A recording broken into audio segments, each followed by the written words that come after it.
Justin Haskins, he is the president of our republic, StoppingSocialism.com. He's the editor-in-chief and also a co-author of several books with me. Welcome to the program, Justin. How are you? I'm doing well, Glenn. How are you? Well, I was better until you contacted me on vacation and sent me this disturbing poll. The Trump approval rating is a lot higher than you thought it would be, right? Yeah, 48%. That's the good news. That's the only good news. Major industries, talk about the crazy stuff coming later. Here it is.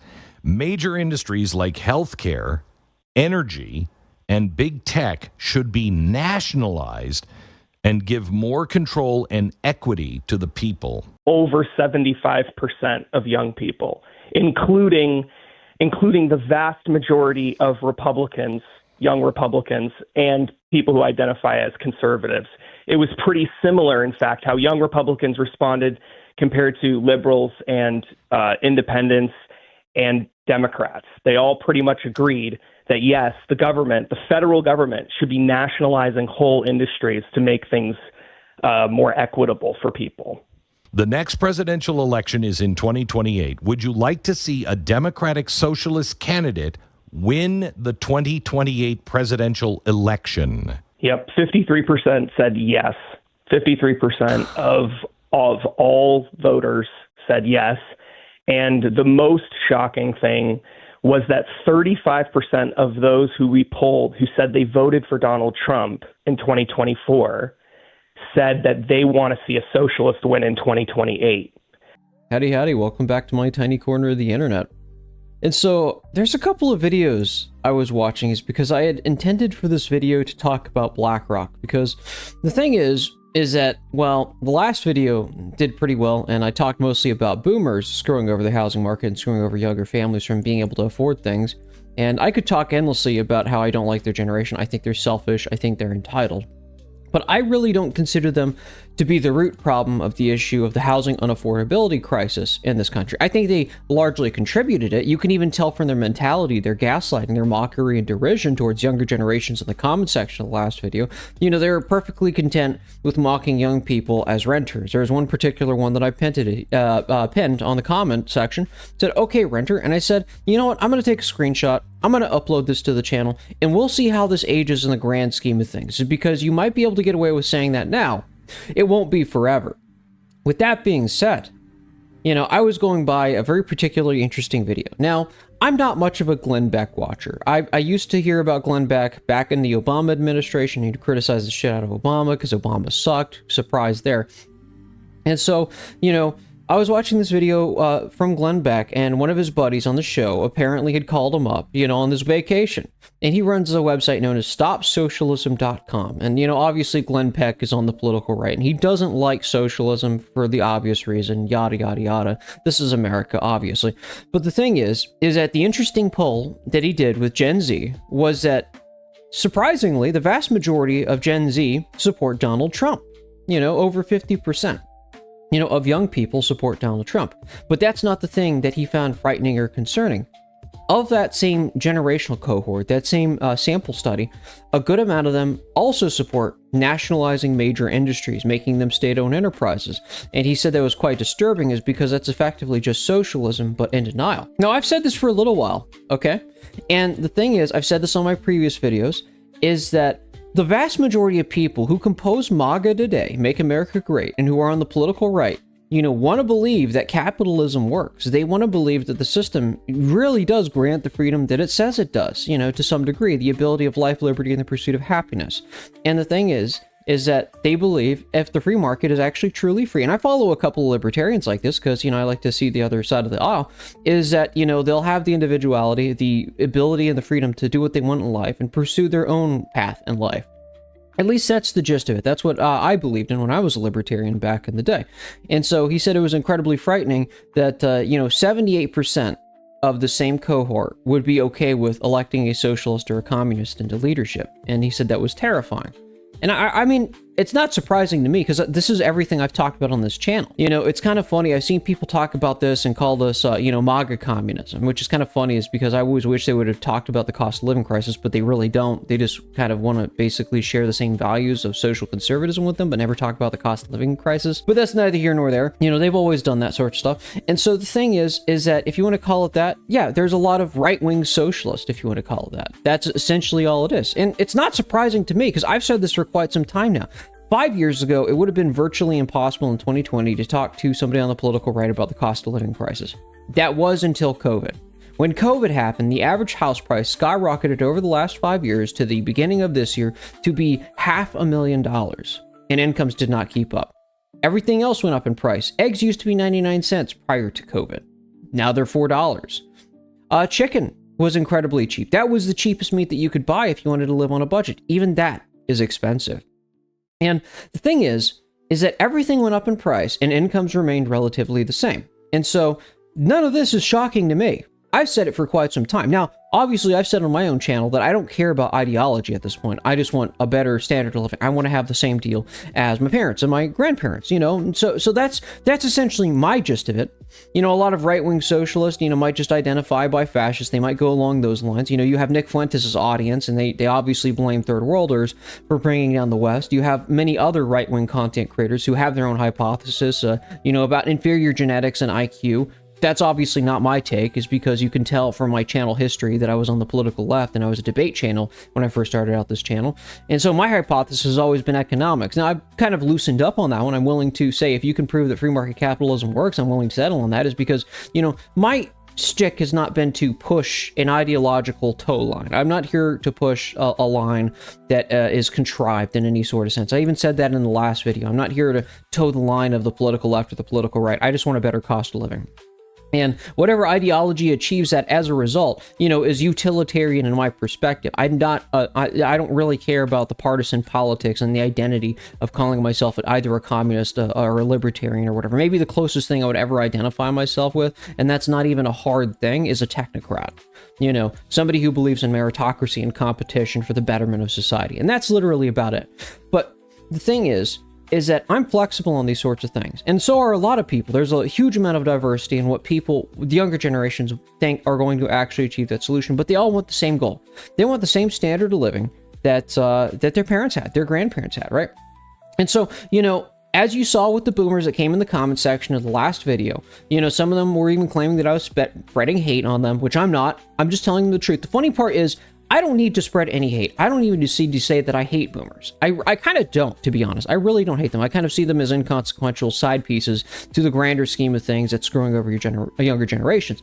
But that's neither here nor there. I don't have to say a dang thing for people to hate boomers. You did that yourself. When you come into my comment section saying, okay, renter, enjoy renting for the rest of your days, when you know the average house price is $500,000, are you going to tell me that you're not going to get hate for that from younger generations who know that as soon as they graduate college or they leave their parents' house, is that there isn't a job in this country, even engineering, doctors, or even law, are going to allow them to own a house, is because the fact is they would say that pays them too much, and, you know, while almost simultaneously telling them and ignoring the average house price.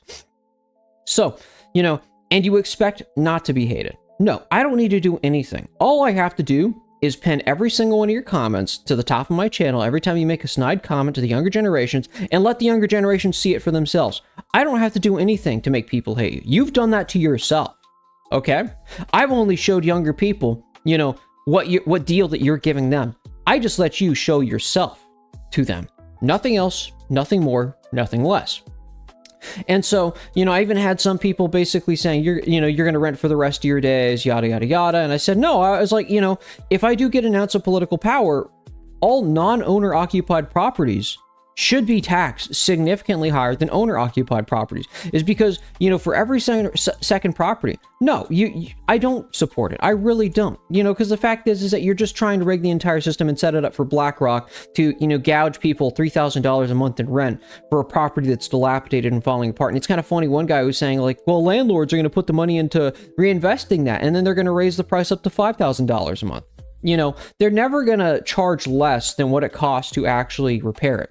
I hope you all know that. In fact, as I go along like these talking points, I'm going to be talking about the the arguments that we've all gotten, okay? The most common argument from boomers that we usually get is that, like, oh, if you just work hard enough, you'll be able to afford the same standard of living I did. And they'll say that from their $4,000 square foot McMansion, okay?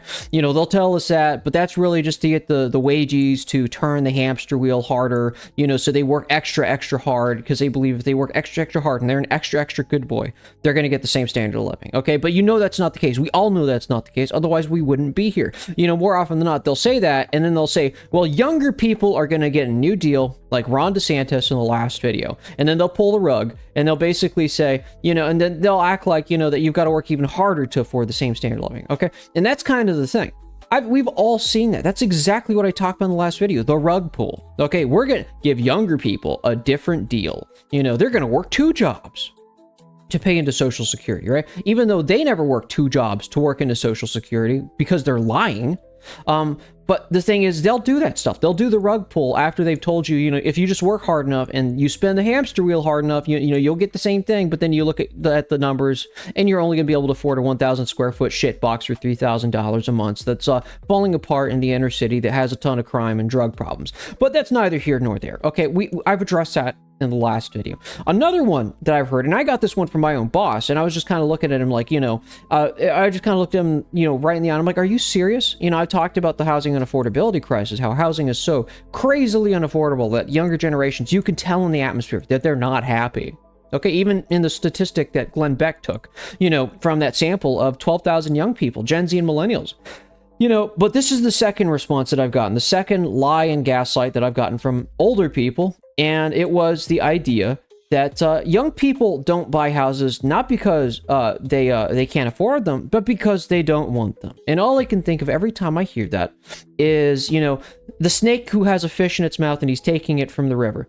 The snake isn't trying to eat the fish. He's helping the fish. He's rescuing it from drowning, they say. Right? Because it's essentially, that's the same thing in the same spirit. It's not that young people can't afford homes because they're paying $3,000 a month in rent to BlackRock or American Homes for Rent or some other corpo landlord. It's because, they just secretly don't want homes. And so that's why, corporate landlords have to own everything. Because, they just don't want homes and they just want the freedom of renting. And I've said this even to my, junior engineer at my workplace. And I said, renting is not freedom. Okay? And I'll say again, owning is freedom. When you own your own property, you can sell it, take that cash, and go anywhere else in the country. And yeah, sometimes there's going to be seller markets and there's going to be buyer's markets, and you might win or lose some depending on when you sell your house. But the thing is, you can use that as a big down payment on another property. Okay, if you walk out on your lease agreement, you're liable to get sued. How much you ever owe, and you won't even be living in the place. And some court will rule in favor of that landlord just because he's a land porky. He's an oinker, and he's going to demand you pay him for stuff that you're not even using, okay? Does a lease agreement where you're liable to be sued in court sound like freedom to you? It doesn't sound like freedom to me. It sounds like a legally litigious slave contract binding piece of paper. And this is why I say the American state is a litigious state, is because, you have the choice not to sign it, as the sociologist gaslights you. That's what they will tell you, okay? That doesn't sound like freedom. That sounds like litigious slavery. And I've talked about this on this channel. Well, you chose to do that. And in a sense, you did choose to do that. Okay? I'm not going to disagree with them. It's because there's a million things you could choose to change things up, but most people don't.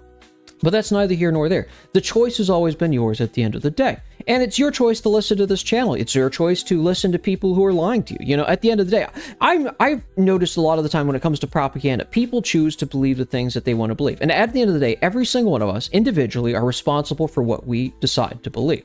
I've chosen not to believe it. I call out the nonsense. And every time I say, when I make my talking points in these videos, is that, you can take the horse to the water, you can take the horse to the river, but you can't make it drink.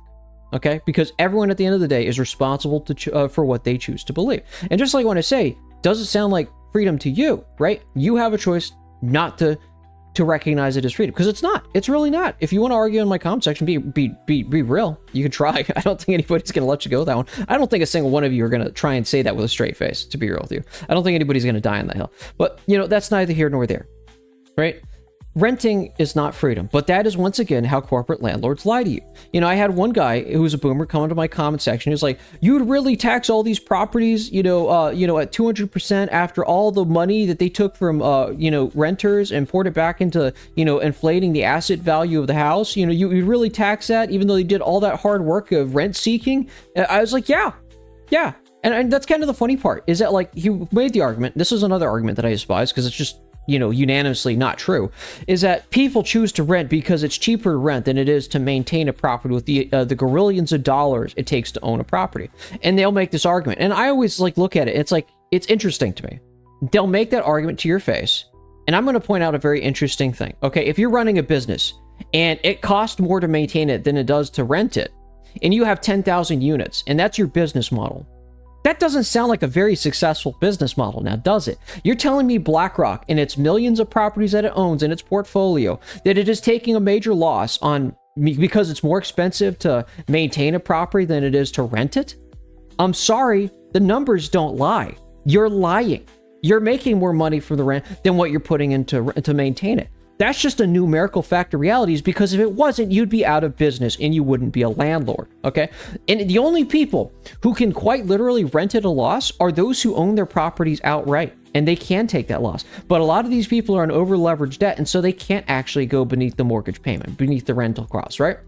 And so the funny part is, it's amazing that these people lie through their teeth and lie to your face. It's nothing but mockery and gaslighting from an entire group of people, whether it be boomers or corporate landlords. So one of my least favorite arguments from the ruling class is this. So I came across another video that was similar to Glenn Beck's video, talking about how younger generations are essentially becoming right-wing socials.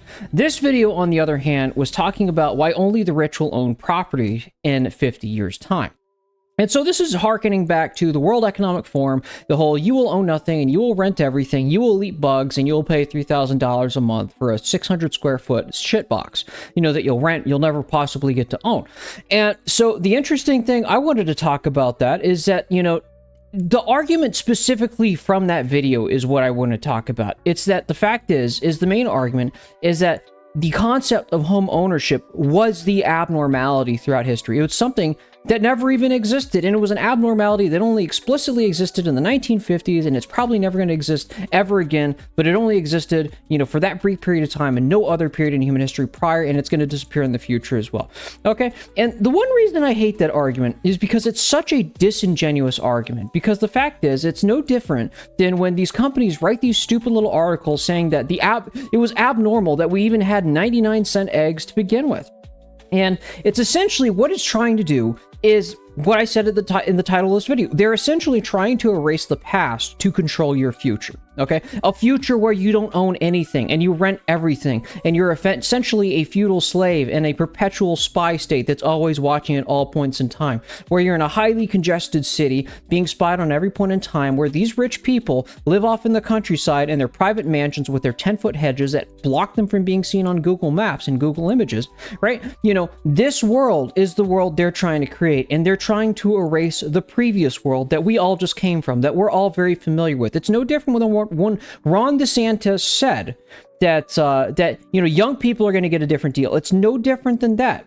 But in this argument, it's about erasing a past, is because it offends them so deeply much that, if they just erase it, they'll hope that younger generations will forget it, and, they will just accept the new terms and conditions. This one's probably far more insidious than when boomers say, oh, you just need to work harder, because that's a gaslight. That one's something that, you can easily call out.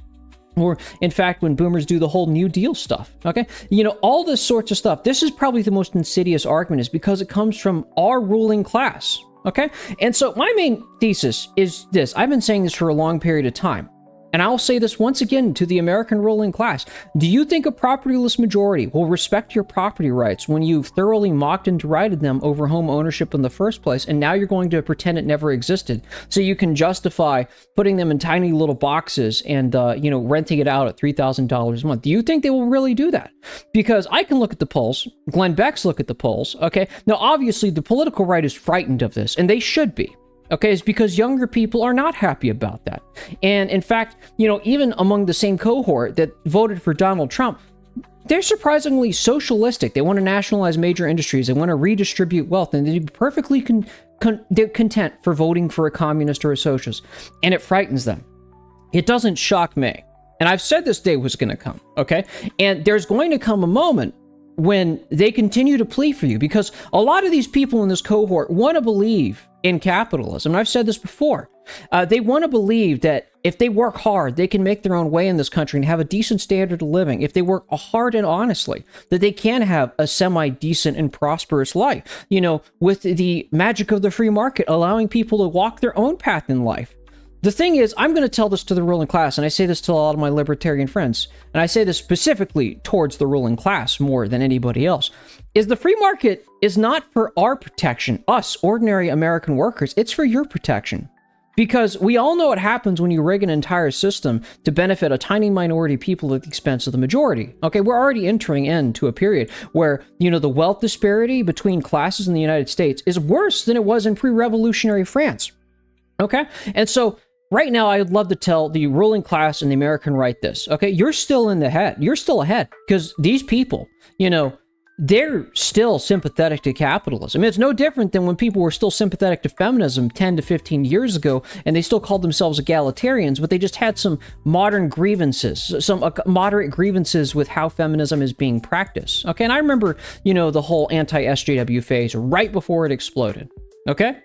And so, you know, a lot of these people do want to believe in free market capitalism, but when they get fed propaganda like this video right here, how the rich will only own everything and everybody will rent everything, you know, I'm sorry, but the majority might not respect your property rights, and we know what happens from there, okay?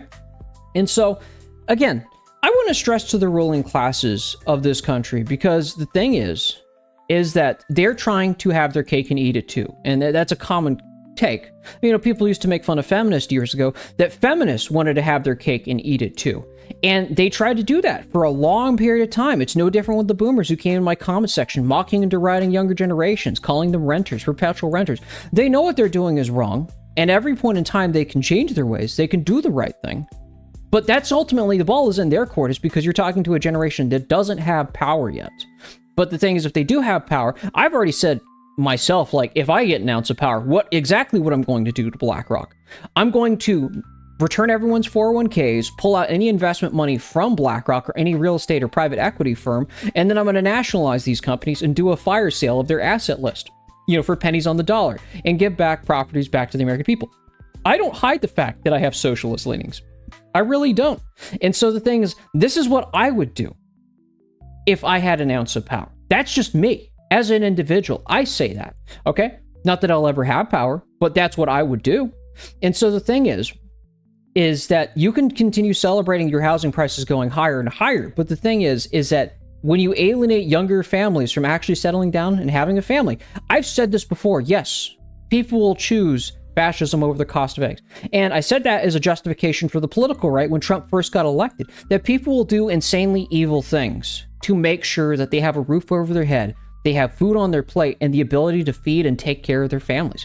That's a fact of life. There's no moral finger wagging that is going to be able to subtract that fact of life, okay? And so when you created an entire generation of propertyless people who are desperately poor with nothing left to do and nothing left to lose, you created the circumstances for your own destruction, and nobody else is to blame except for yourself, okay? And so I say everything I say in this video as a lone man speaking truth to power. Because it doesn't get better from here.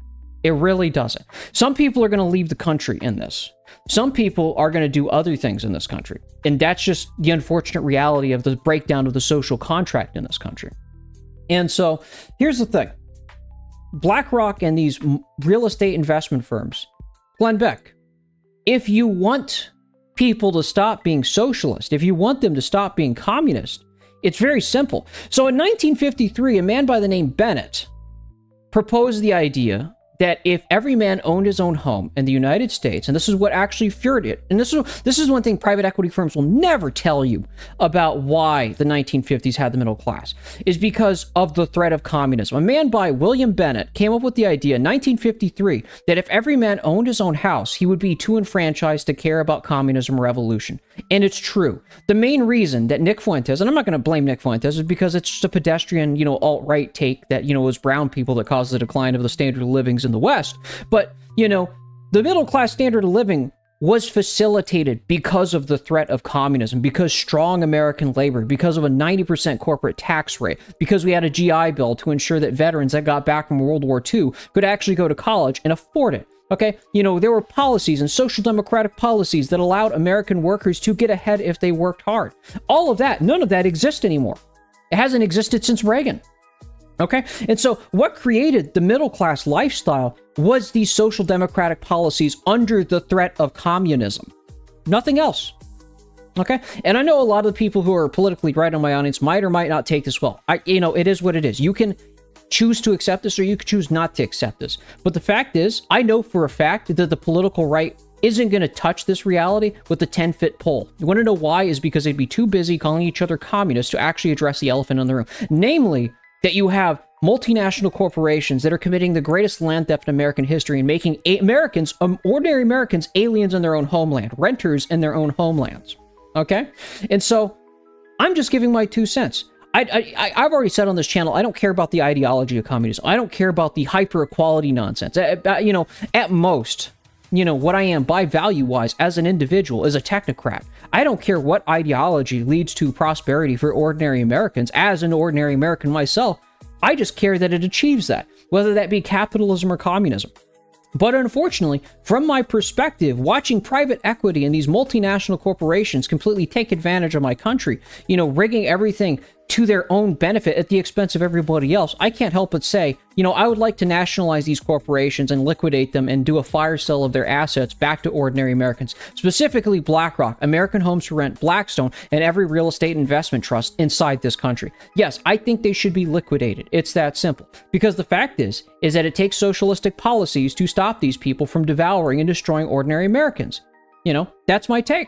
If you think I'm wrong, feel free to argue about it in the comments section, but this is what I think, because the fact is, it looks like it has historically worked. What propped up the 1950s middle-class lifestyle was literally just the threat of communism. It was the threat of American labor. It was all these social democratic policies were quite literally because they were worried about quote-unquote communist subversive. Now, if you can accept that, you can understand why I say that if the United States wants to do a Red Scare today of all times, where you have a ruling class that is trying to gaslight ordinary Americans about home ownership and say that it was an abnormality that never even existed, it won't work.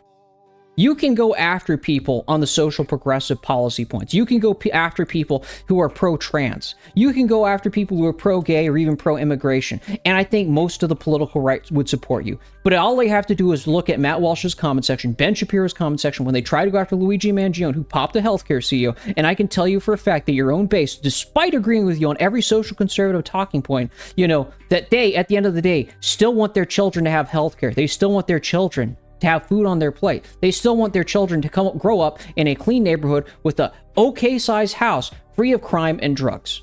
They will agree with you on those policies, but one thing that if you cross the line, it'll be specifically on class. And that's one thing, that is the elephant in the room that the political right doesn't want to admit. It's unfortunate. The vast majority of the political right will never touch this. Ben Shapiro, Matt Walsh, maybe Tucker Carlson has touched it. Nick Fuentes has touched on it, which, good on them for admitting this. But the thing is, the vast majority of the mainstream right who has political power now will never touch on this fact. Okay? And so I want to close off this video with an interesting video, because if you think I'm wrong and you still think, you came in like the last video insulting younger generations about the housing unaffordability crisis in the last video, and you come to mock younger generations, for being poor or renters and all that sorts of stuff, right? I want you to look at this guy on what I'm about to show you, because these people, if they do not have a place to fill the warmth of the fire in the tribe, they will come back and burn down the whole village. They will burn down the whole village, and they will build a new society on the ashes and the grave of the old if they cannot find their peace in this world. They will do incredibly evil and violent things to secure their existence. And again, I've said this before, if one group of people can build their lifestyle, their lives on the grave of another group of people, they will do it without hesitation, and they will sleep knowing that their families are able to have a comfortable existence on the grave of another human, grave of another human's existence. So, if you think I'm wrong, I'm going to go ahead and cue the video, and you can judge for yourself on whether or not this person's the kind of person that wouldn't, if pushed in the right conditions, wouldn't do incredibly evil things to make sure that their existence isn't secured. Peace, peace. I don't know how any of you guys are going and going and going. I know you gotta be at the same level of mental health as me. Every day it's something new between the fucking news and the fucking stupid Biden and stupid Trump. And this country's fucked. Every day we're spending more and more money. None of us are getting ahead. The rich people are the ones that are fucking getting ahead. I'm tired of struggling. I've done everything I can. I'm trying to be a good man. I take care of my daughter. I take care of my wife. The best I can. I can't keep going. Every day it's something new. And then on top of that, as if you're not trying to spend money, you have to. Fucking everything's expensive. I own a painting company, I still can't fucking make it. I'm fucking trying, man. And let's be real about this. It's insane that we haven't raised the retirement age in the United States. It's totally crazy. A side note on the sick day thing is and you know, this will be unpopular, especially with younger people, but you shouldn't be using sick days, okay? I've used sick days maybe twice in 7 years, and in both of those cases, because I lost my voice and I couldn't speak,